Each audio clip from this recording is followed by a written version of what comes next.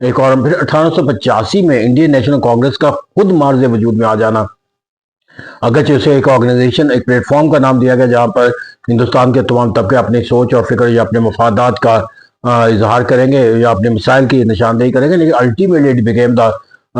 Political plate form, اور اس کو ہندوؤں نے ایک پولیٹیکل پلیٹ فارم کے طور پر حکومت کے اندر اپنی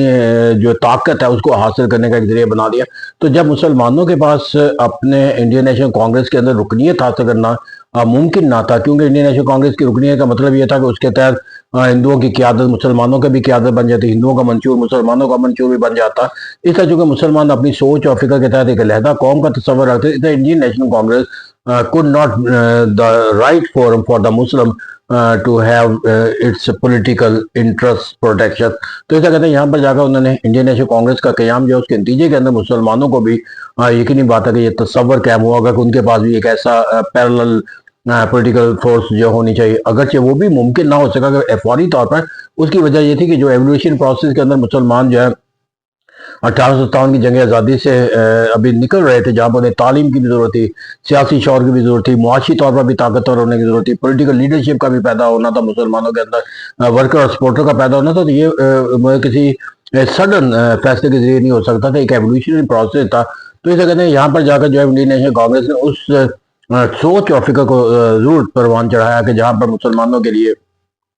اپنے حقوق کے تحفظ کے لیے ایک علیحدہ پلیٹ فارم کا تصور نہیں ہے، اور یہی وجہ ہے کہ پھر انڈین نیشنل کانگریس کی پالیسیوں کے نتیجے کے اندر مسلمانوں کے اندر سر سید احمد خان نے انہیں ایک اور سوچ اور فکر کے تحت اپنے آپ کو سیاسی طور پر منظم کرنے کا راستہ فراہم کیا گیا، جسے ٹو نیشن تھیوری، یا پھر سر سید احمد خان کا جو ہے وہ ایجوکیشنل جو پروگرام تھا جس کے اندر مدرسوں کا قیام اور پھر علی گڑھ کالج کا قیام، تو وہ تمام تعلیمی شعور اور مسلمانوں کے اندر محمدن ایجوکیشن کانفرنس کا قیام لا کر ان کو پلیٹ فارم دیا گیا۔ پھر اس کے نتیجے کے اندر دیگر جو تنظیمیں بنی جن میں انجمن حمایت اسلام ہے، تو ایسا کہتے ہیں کہ مسلمانوں کے اندر بتدریج جو ہے وہ اپنے لیے ایک طاقت کا تصور قائم ہوتا چلا گیا، اور سیاسی شعور بھی آتا چلا گیا، اور تعلیمی ترقی کے اندر ان کا جو ہے وہ حکومت کے ساتھ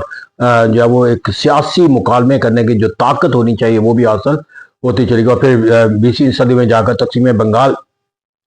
کے واقعہ نے مسلمانوں کو جو وہاں پر اپنے حقوق کے تحفظ کا احساس رہا، وہاں اس کے خلاف ہندوؤں کے جو سرگرمیاں میں تھی، جس طرح اس سے مسلمانوں کو تقسیم بنگال کے جو ثمرات سے محروم کرنے کے لیے جو انہوں نے تشدد مسلمانوں کے خلاف کیا، اس سے بھی انہیں نتیجہ حاصل ہوا کہ مسلمانوں کو اپنے مفادات کے تحفظ کے لیے جو سوچ اور فکر کے اندر جو ہے وہ تبدیلی لانے کے لیے ضروری ہے کہ وہ ایک منظم تنظیم کو اختیار کریں۔ تو اسی طرح اگر ہم مسلسل ان واقعات کے اندر کہہ سکتے ہیں، تو پھر بہت سے ریفارم ایکٹ ہیں جو انگریزوں نے انٹروڈیوس کیے، 1862 کا ایکٹ ہے، 1867 کا ایکٹ ہے، 1892 کا ایکٹ ہے۔ تو اس طرح کہتے ہیں پھر جان مارلے کا ایک بیانیہ ہے کہ ہندوستان کے اندر جو ہے مفادات کی نشاندہی مختلف طبقوں سے حاصل کرنی چاہیے تاکہ ایک بہتر انپٹ کے نتیجے میں ایک بہتر آؤٹ پٹ دیا جا سکے۔ تو اس طرح کہتے ہیں یہاں پر جو انگریزوں کی طرف سے بھی جو ہے اوپننس دکھائی گئی، اور جو پارٹیسپیشن کا جو کانسیپٹ ہے اس سے بھی مسلمانوں کے اندر ایک پارٹیسپیشن حاصل کرنے کا، حکومتی سوچ اور فکر کے ساتھ اپنی سوچ اور فکر کا ایک رابطہ قائم کرنے کا تصور پیدا ہوا۔ اور یہی وجہ ہے کہ کہا جاتا ہے کہ شملہ وفد جو ہے مسلمانوں کی سوچ اور فکر کے تحت وہ عمل تھا جہاں پر انہوں نے منظم ہو کر اپنی سوچ اور فکر کے تحت انگریزوں کو ایک انپٹ دیا۔ تو یہی سوچ اور فکر الٹیمیٹلی جو ہے وہ کنورٹ ہوگی مسلم لیگ کے قیام کے اندر۔ تو کہتے ہیں کہ 1857 کی جنگ آزادی کے بعد حالات و واقعات نے مسلمانوں کو جہاں پر مشکل نتائج سے روشناس کروایا، وہاں جا کر جو حالات و واقعات کا مقابلہ کرنے کے لیے ان کے اندر سیاسی سوچ اور فکر کا بھی جو ہے دائرہ کار جو ہے وہ وسیع ہوتا چلا گیا۔ اور پھر 1906 میں پھر یہاں پر جا کر اگر ہم مجموعی طور پر ان اسباب کا جائزہ لینا چاہیں کہ جو مسلمانوں کے لیے ایک سبب بنے علیحدہ سیاسی جماعت بنانے کا، تو اس میں یہاں پر یقینی بات ہے کہ اس کو ہم معاشی اسباب کے طور پر بھی دیکھ سکتے ہیں، انہیں معاشرتی اسباب کے طور پر بھی دیکھ سکتے ہیں، انہیں مذہبی نقطۂ نظر سے بھی دیکھ سکتے ہیں، اور سیاسی نقطۂ نظر تو یقینی بات تو اس کا ایک اہم سبب ہوگا مسلم لیگ کے قیام کا۔ تو یہاں پر اگر معاشی طور پر دیکھیں تو مسلمانوں کے جو معاشی حالات ہیں وہ وقت گزرنے کے ساتھ ساتھ 1857 کی جنگ آزادی کے بعد مخدوش سے مخدوش ہوتے چلے جائیں، کیونکہ مسلمانوں کے پاس جو حصول معاش کے جو ذرائع تھے وہ یا حکومت کے ملازمین تھے یا عام پرائیویٹ جو ہندو میجورٹی کے پاس موجود تھا امپلائمنٹ اپرچونٹی۔ تو یہ دونوں راستے مسلمانوں کے لیے محدود نہیں بلکہ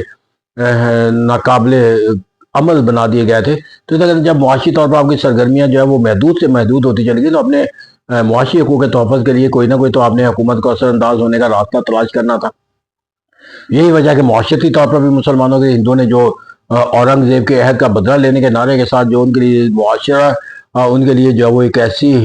عمل کا آئینہ دار بنا دیا تھا جہاں پر وہ اپنے لیے زندہ رہنے کے لیے سانس کا بھی تصور نہ کرے. تو جب آپ کے لیے کوئی ایک عمل انتہائی ناقابل برداشت ہو جاتا ہے تو اس کے خلاف ایک رد عمل بھی آنا تو ایک کتھاسس مسلمانوں کے اندر پیدا ہوا اور وہ عمل جو ہے سیاسی جماعت کی تشکیل کے اندر. اور اسی طرح مذہبی طور پر مسلمان ایک علیحدہ قوم دو قومی نظریے کا تصور دو قومی نظریے کے تصور کے مطابق آپ کو ہر چیز جو ہے وہ ہندوؤں کے مقابلے کے اندر جو ہے وہ ایک پیرلل تنظیم چاہیے تھی. تو اس طرح دو قومی نظریے کا تصور ایک علیحدہ سیاسی جماعت بنانا ہی نہیں تھا بلکہ ایک علیحدہ ملک کا حصول قیام کو یقینی بنانا تھا. لیکن یہ علیحدہ ملک کا جو تصور ہے وہ اس وقت تک حاصل نہیں ہو سکتا تھا جب تک سیاسی جدوجہد نہ کی جائے. جب تک سیاسی جدوجہد اس وقت تک نہیں ہو سکتے تھے جب تک ان کے پاس سیاسی پلیٹ فارم نہ ہو. سیاسی پلیٹ فارم کا جو دوسرا نام ہے وہ سیاسی جماعت ہے. تو کہتے ہیں دو قومی نظریے کے تحت سر سید نے جب مسلمانوں کو علیحدہ ملک کا تصور دیا تو it became an absolute necessity for the Muslim to have a political institution or that is why they founded the or established the All India Muslim League in 1906. تو یہاں پر یہ وہ اسباب تھے. اور اس میں اگر ہم مثبت انداز کے اندر دیکھنا چاہیں تو یہ بھی کہ انگریزوں نے بھی مسلمانوں کے مفادات کے ساتھ جو وابستگی دکھائی ہے ان کے لیے ایک اور ایکسٹرا ان کے پاس ایک اپنی سوچ اور فکر کو جو ہے فلرش کرنے کا ذریعہ بنا. خصوص شملہ وفد کے مطالبہ کے ساتھ جس طرح کی یکسانیت اور ہم آہنگی مسلمانوں کے ساتھ جو ہے وہ لارڈ ونٹر نے دکھائی وہ میں ہمیں ایک عملی پہلو تھا مسلمانوں کے لیے کہ جس کے نتیجے کے اندر وہ ایک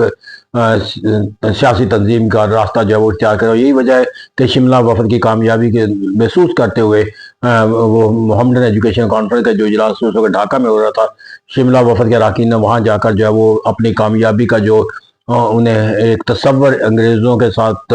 شملہ وفد کی صورت کے اندر مطالبات پیش کر کے حاصل ہوا تھا اس سے آگاہ کیا. پھر اس کے نتیجے کے اندر وہی جو فیصلہ کیا گیا کہ آل انڈیا مسلم لیگ کے مسلمانوں کی جماعت بنا لی جائے تاکہ مسلمانوں کے حقوق کے تحفظ کے لیے ایک منظم اور ایک سیاسی قوت کے طور پر جو ہے آگے بڑھا جائے. تو اس طرح these were the causes that forced the Muslim to have a separate political organization which is known as all India Muslim league. اب یہاں پر جا کر جو اس کے مقاصد تھے اور یہ بھی مسلمانوں کی وزڈم کا کمال ہے کہ انہوں نے اپنے جب سیاسی جماعت بنائی تو اسے ایک کوئی ریولوشنری ایجنڈے کے تحت نہیں بنائی یا اینٹی اسٹیٹ یا اینٹی ہندوازم کے تصور کے تحت نہیں بنائی بلکہ اس کا دائرہ کار جو ہے مسلمانوں کے مفادات کے تحفظ اور فروغ کے لیے رکھا. جو اس کا پہلا مقصد قرار دیا گیا کہ ہندو اور مسلمانوں کے درمیان جو ہے وہ جو کشیدگی کا تصور ہے اس کو ختم کیا جائے اور تعلقات کی جو بہتری کا عمل ہے وہ پیدا کیا جائے. اور اسی طرح یہ تصور دیا گیا مقصد کے اندر جا کر کہ ہندو اور مسلمانوں کے درمیان جو مخاصمت ہے اس کو ختم کیا جائے اور ہندو اور مسلمانوں کے درمیان جو ایک بہتر کولیبوریشن کا معنی اور مفہوم ہے اس کے لیے راستہ جو ہے وہ اختیار کیا جائے گا. اور تھرڈ کے اندر جا کر مسلمانوں کے حقوق کے تحفظ کے لیے جو ہے وہ جدوجہد کرنا معنی قرار پایا. تو کہتے ہیں یہاں پر جو تین بنیادی مقصد ہیں ان کا بنیادی تصور بھی اس دور کے جو سیاسی حالات و واقعات جتنی مسلمانوں کی سیاسی طاقت ہے اور جو ان حالات و واقعات کے اندر مسلمانوں کے مفادات کے اصول کے جو راستے ان کے پاس دستیاب تھے ان کو یقینی بنانے کے لیے ایجنڈا جو ہے اس کے مطابق جو ہے وہ تشکیل دیا گیا. پھر مسلم لیگ جو ہے اپنے اس ایجنڈے کو لے کر جو ہے وہ آگے بڑھتی چلی گئی اور پھر تبدیلی 1913 میں اندر ہوئی کہ جب یہ کہا گیا کہ سیلف گورننس کا جو رائٹ ہے وہ ہندوستانیوں کو ملنا چاہیے. That was a greatest step to have the Muslim League and a political organization that can cope the challenges of the time. تو اس سے کہتے ہیں یہاں پر جا کر وقت کے ساتھ ساتھ جو 20ویں صدی کے جو تقاضے تھے اس کے تحت قائد اعظم کے ایڈوائس کے اوپر جب یہ منشور کا حصہ بنایا گیا تو that was another great movement as a political force of the Muslim on the platform of the Muslim league. تو اس طرح یہاں پر جا کر بلاخر حالات و واقعہ نے مسلم لیگ کو قرارداد لاہور کے صورت میں جو ہے وہ ایک ریزولیوشن اختیار کر کے جو ہے وہ اپنی آزادی کی جدوجہد کرنے کا جو ہے وہ تصور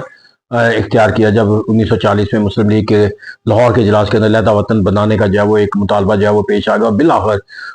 اسی مسلم لیگ کی قیادت کے اندر جا کر مسلمانوں نے 1947 کے اندر مسلمانوں کا ایک علیحدہ وطن حاصل کیا. تو دیٹ واز political thinking